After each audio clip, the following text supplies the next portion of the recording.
સમાચાર જામનગરથી, જ્યાં વૃદ્ધ દંપતીનું ઘર તોડવા બાબતે ભારે જનાક્રોશ જોવા મળી રહ્યો છે।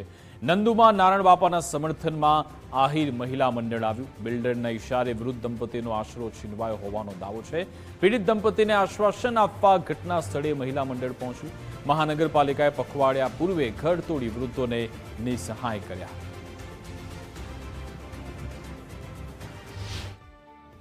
અમે નંદુબેન અને નારાયણ બાપાના સમર્થન અને આશ્વાસન આપવા માટે અહીં આવ્યા છીએ।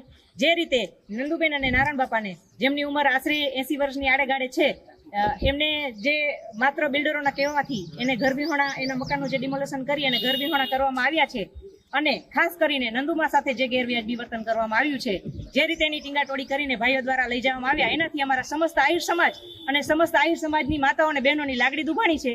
માત્ર અમારું કહેવાનું એટલું જ છે કે આ પરિવારને અત્યારે એનો આશરો પાછો મળે અને નંદુબેનને પૂરેપૂરો ન્યાય મળે એવી આશા રાખીએ છીએ।